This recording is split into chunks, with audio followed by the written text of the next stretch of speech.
National Herald ಕೇಸಲ್ಲಿ ಅನಗತ್ಯ ಜಾಹೀರಾತುಗಳೆಲ್ಲ ಕೊಟ್ಟಿದ್ದಾರೆ, ಕೋಟ್ಯಾಂತರ ರೂಪಾಯಿ ನೋಡಿ. ಆರೋಪ. ಪ್ರಹ್ಲಾದ್ ಜೋಶಿ ಅವರಿಗೆ ಇವತ್ತಿನ ದಿವಸ ಬರೀ ಈ ಥರದೇ ತಗೊಳ್ಳೋದು ಮಾತಾಡೋದೇ ಆಗೋಗಿದೆ ಮತ್ತು BJP ಅವ್ರಿಗೆ ಇದೇ ಆಗೋಗಿದೆ. ಈ ಎಲೆಕ್ಟ್ರಲ್ ಬಾಂಡ್ಸಲ್ಲಿ ಸಾವಿರಾರು ಕೋಟಿ ರೂಪಾಯಿ ಲೂಟಿ ಮಾಡಿಬಿಟ್ಟು ಯಾರ ಹತ್ರ ಏನೇನು ಇಸ್ಕೊಂಡಿದ್ರೆ ಯಾರಿಗೂ ಕೂಡ ಗೊತ್ತಿಲ್ಲ. ಇಡೀ ದೇಶದ ದೊಡ್ಡ ಮೋಸ ಅದು ಎಲೆಕ್ಟ್ರಲ್ ಬಾಂಡ್ಸ್.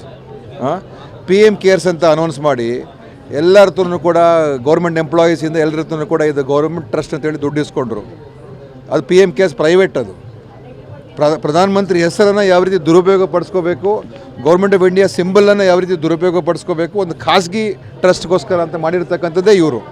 ಅದರಲ್ಲಿ ಸಾವಿರಾರು ಕೋಟಿ ರೂಪಾಯಿ. ಇದು ನ್ಯಾಷನಲ್ ಹೆರಾಲ್ಡ್ ಇತಿಹಾಸ ಇರುವಂಥ ಪತ್ರಿಕೆ, ಸ್ವತಂತ್ರ ಸಂಗ್ರಾಮದಲ್ಲಿ ಭಾಗವಹಿಸಿರ್ತಕ್ಕಂಥ ಪತ್ರಿಕೆ.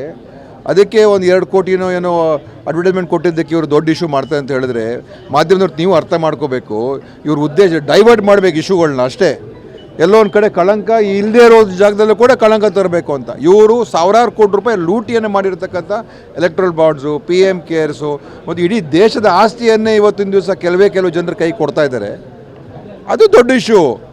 ಯಾವುದೋ ಇದು ಇಟ್ಕೊಂಡು ಇವರು ಸುಮ್ಮನೆ ಲೀಗಲ್ ಆಗಿ ಕೊಟ್ಟಿರ್ತಕ್ಕಂಥ ಒಂದು ಒಳ್ಳೆಯ ಪತ್ರಿಕೆ ಮತ್ತು ಹೆಸರುವಾಸಿಯಾದ ಪತ್ರಿಕೆ ಕೊಟ್ಟಿರ್ತಕ್ಕಂಥ ಒಂದು ಆರೋಪ ಏನಂದರೆ ಕರ್ನಾಟಕದಲ್ಲಿದ್ದ ಪತ್ರಿಕೆಗಳಿಗೆ ಅಥವಾ ಡಿಜಿಟಲ್ ಮಾಧ್ಯಮಗಳಿಗೆ ಯಾವುದು ಕೊಡದೆ ಇವರು ನ್ಯಾಷನಲ್ ಹೆರಾಲ್ಡ್ ನೋಡಿ.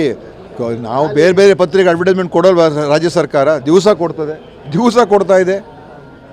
ನೂರಾರು ಕೋಟಿ ರೂಪಾಯಿ ಖರ್ಚಾಗ್ತದೆ ಅಡ್ವರ್ಟೈಸ್ಮೆಂಟ್ಸ್ಗೆ. ಜೋಶಿ ಅವರು ಉತ್ತರ ಕೊಡಲಿ. PM ಕೇರ್ಸನ್ನು ನೀವು ಯಾಕೆ ಗೌರ್ಮೆಂಟ್ ಟ್ರಸ್ಟ್ ಅಂತ ನೀವು ಘೋಷಣೆ ಮಾಡಿದ್ರಿ? ಯಾಕೆ ನೀವು ದುಡ್ಡು ಸಂಗ್ರಹಣೆ ಮಾಡಿದ್ರಿ? ಎಷ್ಟು ಹಣ ಸಂಗ್ರಹಣೆ ಆಗಿದೆ? ಎಲ್ಲಿ ಉಪಯೋಗ ಆಗಿದೆ? ಅವ್ರು ಕೊಟ್ಟಿರ್ತಕ್ಕಂಥ ವೆಂಟಿಲೇಟರ್ಗಳು ಕೂಡ ಕಳಪೆ ವೆಂಟಿಲೇಟರ್ಗಳು ಸಪ್ಲೈ ಮಾಡಿದ್ರು ಕೋವಿಡ್ ಟೈಮಲ್ಲಿ. ಅದಕ್ಕೆ ಉತ್ತರ ಕೊಡಲಿ. ಎಲೆಕ್ಟ್ರಲ್ ಬಾಂಡ್ಸಲ್ಲಿ ಅವರು ಸಾವಿರಾರು ಕೋಟಿ ರೂಪಾಯಿ ಲೂಟಿ ಮಾಡಿದ್ರಲ್ಲ, ಯಾರಿಗೂ ಸುಪ್ರೀಂ ಕೋರ್ಟನ್ನು ಸ್ಟಕ್ ಡೌನ್ ಮಾಡೋದು.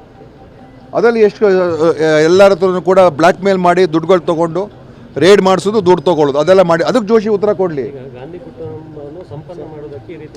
ಅವ್ರಿಗೆ ನೋಡಿ, BJP ಅವರು RSS ಅವರು ಎಷ್ಟು ಈಗ ಚಾಣಕ್ಯ ಯೂನಿವರ್ಸಿಟಿಗೆ 1000 ಕೋಟಿ ಮೇಲೆ ಸಂಗ್ರಹಣ ಮಾಡಿದ್ದಾರೆ ಹಣ. ಈ RSS ಅವ್ರಿಗೆ ಎಲ್ಲ ಕಡೆ ಇಂಥ ಸಂಸ್ಥೆಗಳ ರಚನೆ ಮಾಡೋದು, ದುಡ್ಡುಗಳು ತೊಗೊಳ್ಳೋದು, ಇದಕ್ಕೆ ಯಾರು ಕೂಡ ಕೇಳೋಂಗಿಲ್ಲ. ನ್ಯಾಷನಲ್ ಹೆರಾಲ್ಡ್ ಪತ್ರಿಕೆ ಅದರಲ್ಲಿ ₹1 ಅದು ನಾಟ್ ಫಾರ್ ಪ್ರಾಫಿಟ್. ಅದು ₹1 ಆಚೆ ತೆಗಿಯೋಂಗಿಲ್ಲ, ₹1 ಮಾಡೋಂಗಿಲ್ಲ, ₹1 ಸಂಬಳ ತೊಗೊಳ್ಳೋಂಗಿಲ್ಲ ಅಂತ ಇದರಲ್ಲಿ ಇವರು ಕಳಂಕ ಇದೆ ಅಂತ ಎಷ್ಟು ನೋಡಿ ಬಿಂಬಿಸ್ತಾ ಇದ್ದಾರೆ. ಎಷ್ಟು ವರ್ಷದಿಂದ ಇದನ್ನು ಮಾತಾಡ್ತಾ ಇದ್ದಾರೆ, ಎಷ್ಟು ವರ್ಷದಿಂದ ಹ್ಯಾರಾಸ್ಮೆಂಟ್ ಮಾಡ್ತಾ ಇದ್ದಾರೆ. ಅವ್ರನ್ನ ಕರೆಸಿ ರಾಹುಲ್ ಗಾಂಧಿ ಅವ್ರನ್ನ ಇಡೀ ದಿವಸ ED ಮುಂದೆ ಕಚೇರಿಯಲ್ಲಿ ಕೂರಿಸಿ, ಸೋನಿಯಾ ಗಾಂಧಿ ಅವ್ರನ್ನ ಕರೆಸಿ ರಾಹುಲ್ ಗಾಂಧಿ ಅವ್ರನ್ನ ಯಾವುದೋ ಒಂದು ಕೇಸಲ್ಲಿ ಅವ್ರಿಗೆ ಡಿಸ್ಕ್ವಾಲಿಫೈ ಮಾಡಿಸಿ ಪಾರ್ಲಿಮೆಂಟಿಂದ. ಈ ಥರ ಮಾಡ್ತಕ್ಕಂಥ ಸೇಡಿನ ಕೀಳಮಟ್ಟದ ರಾಜಕಾರಣ ಜೋಶಿ ಅವರು ಸ್ವಲ್ಪ ತಿಳ್ಕೊಂಡು ಮಾತಾಡಬೇಕು, ಆಯಿತಾ? ದ್ವೇಷ ಇದು ಇವರು, ಯಾಕೆಂದರೆ ಮಾಧ್ಯಮ ಅವ್ರ ಜೊತೆಲಿದೆ.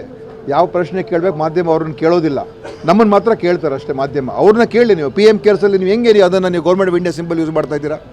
ಹೇಗೆ ನೀವು ದುಡ್ಡನ್ನು ಸಂಗ್ರಹಣೆ ಮಾಡಿದ್ರಿ? ಪ್ರಧಾನಮಂತ್ರಿ ಹೆಸರನ್ನು ಯಾಕೆ ಆ ಟ್ರಸ್ಟ್ಗೆ ಹೆಸರು ಇಟ್ಟಿದ್ದೀರಾ? ಅದನ್ನು ಕೇಳಿ ನೀವು. ಅದಕ್ಕೆ ಜೋಶಿ ಅವರು ಉತ್ತರ ಕೊಡಲಿ.